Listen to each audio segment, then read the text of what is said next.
Shalom semuanya, kembali lagi bersama Kezia di channel Kezia Dream. Pada hari ini saya akan membagikan suatu renungan yang saya ambil dari pembacaan Alkitab yang saya lakukan tadi malam. Saya baca ulang dari Kejadian 1. Di situ saya belajar bahwa rancangan Allah untuk manusia itu sangat amat baik. Kenapa baik? Karena mari kita review ulang. Di hari pertama Tuhan menciptakan terang, dan selanjutnya kita bisa baca lagi di Kejadian 1 ya. Nah, Tuhan menciptakan intinya adalah Taman Edennya dulu. Tuhan menciptakan dunianya dulu, baru manusia. Tuhan menciptakan sungai, laut, perairan lah, daratan, pepohonan, biji-bijian, benda penerang seperti bulan, bintang, dan matahari. Tapi semuanya itu Tuhan lihat sangat amat baik. Barulah Tuhan menciptakan manusia.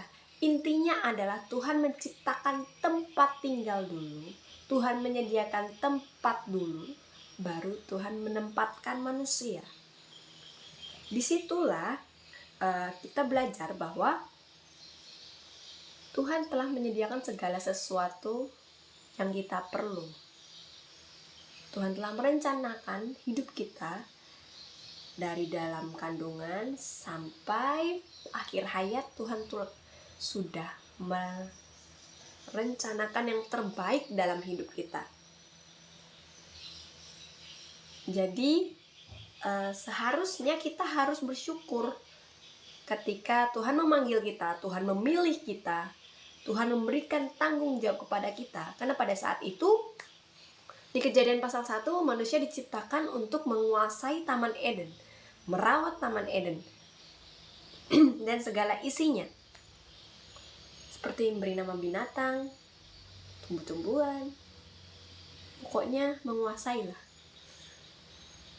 Kenapa manusia yang dipilih? Kenapa bukan raja hutan? Kan biasanya kan di cerita-cerita ada raja hutan, singa, harimau, atau yang kayak di Tarsan tuh, gorila. Bukan, Tuhan memilih kita untuk menguasai Taman Eden. Karena hanya kita yang diciptakan Tuhan dengan akal budi. Hanya kita yang diciptakan Tuhan dengan free will atau kehendak bebas. Kenapa Tuhan menciptakan kita dengan free will, dengan kehendak bebas? Karena Tuhan ingin kita sebagai rekan sekerja Allah. Makanya Tuhan menciptakan kita segambar dengan dirinya. Tuhan ingin kita kalau bekerja, kalau kita lagi bertugas, apapun yang kita lakukan, mengurus keluarga, atau bekerja di pekerjaan, mengajarlah, jualan kah, atau bahkan saat pelayanan, saat kita memimpin pujian, mengajar sekolah minggu, bermain musik, Tuhan ingin motivasi kita tidak hanya melakukan semuanya itu untuk Tuhan, tetapi Tuhan ingin kita melakukannya bersama Tuhan. Jadi, kalau menurut pendapat saya pada saat itu, karena belum adanya dosa ya, Tuhan dan manusia bisa berbicara langsung, to the point, secara audible gitu, kayak kita ngobrol sama teman kita. Makanya itu Tuhan ingin kita sebagai rekan sekerjanya Dia dalam melakukan tugas-tugas untuk kemuliaan Dia. Jadi harus bersama Dia. Jangan karena ini untuk kemuliaan Tuhan, ini untuk memuliakan nama Tuhan, tetapi kita tidak pernah meminta pendapat Tuhan. Yang artinya saat kita melakukan segala sesuatu harus berdoa dulu. Kita misalnya untuk mengambil sebuah keputusan, walaupun tujuannya baik untuk memuliakan nama Tuhan, tapi kita nggak pernah minta keputusan dari Tuhan. Contoh, saat kita pelayanan, kita kira kita kita harus melayani Tuhan di gereja besar supaya langsung jemaatnya banyak gitu kan.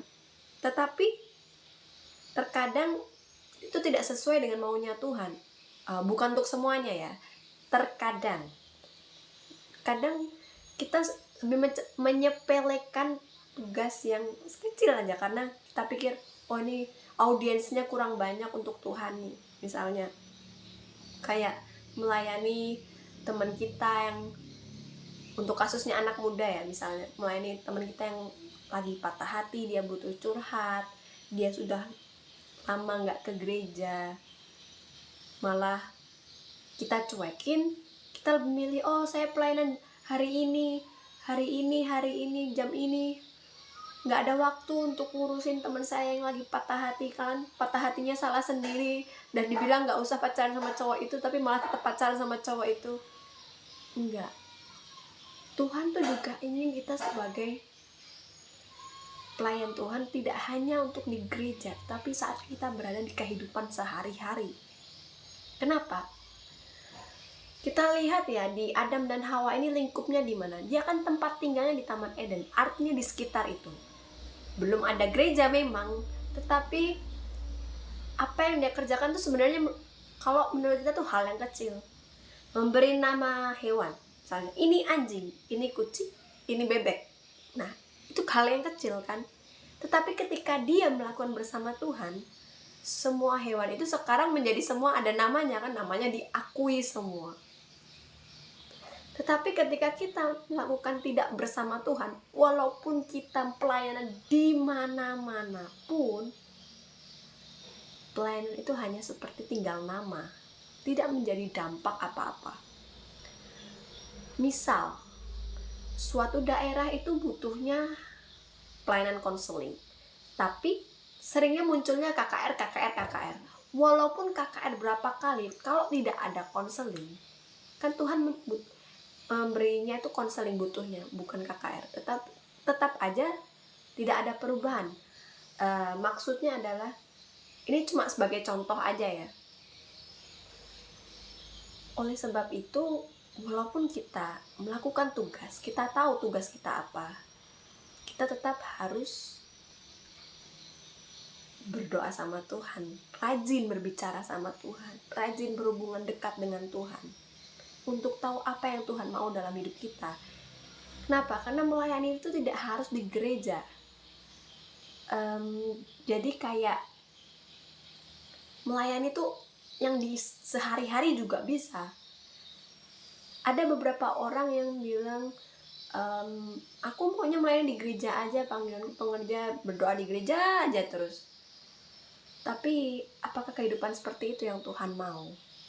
Hanya di gereja terus tanpa benar-benar melayani orang-orang di sekitar kita, membangun hubungan dengan keluarga. Kadang ada loh orang pelayanan gitu, pelayanannya bagus tapi hubungan keluarganya jelek. Itu ada. Kita nggak mau kehidupan kita seperti itu kan, karena Tuhan memanggil kita tidak hanya untuk melayani di gereja. Tuhan ingin kita melakukan tugas kita, bertanggung jawab atas tugas-tugas kita di keluarga, di pekerjaan. Jangan sampai karena pelayanan pekerjaan kita terbengkalai. Jadi intinya adalah kita harus bersama Tuhan melakukan segala sesuatunya. Kadang kita suka khawatir sih ketika kita disuruh pelayanan, contoh di tempat yang jauh. Kita sering mikir, nggak mau jauh.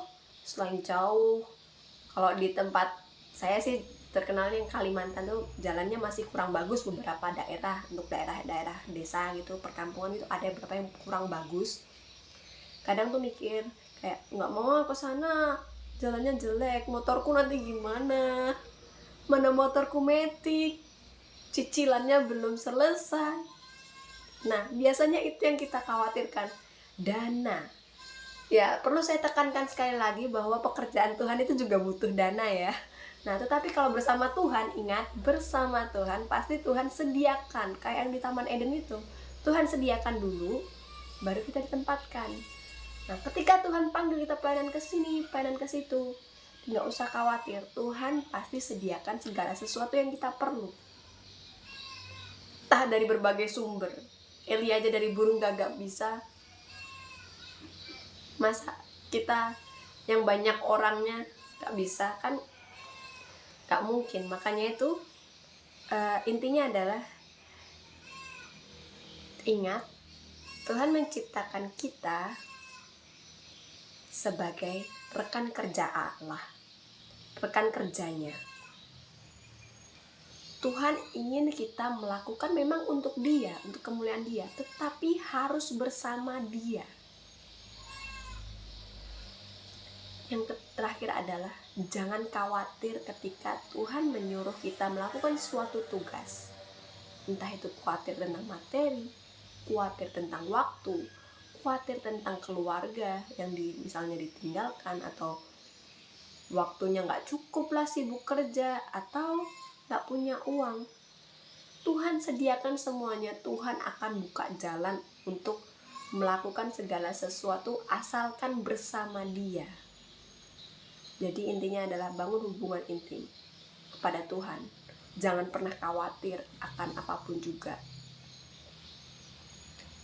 Saya harap apa yang saya bagikan bisa menjadi berkat bagi saudara-saudara semua yang menonton, bagi teman-teman semua yang menonton, dan Tuhan Yesus memberkati. God bless you.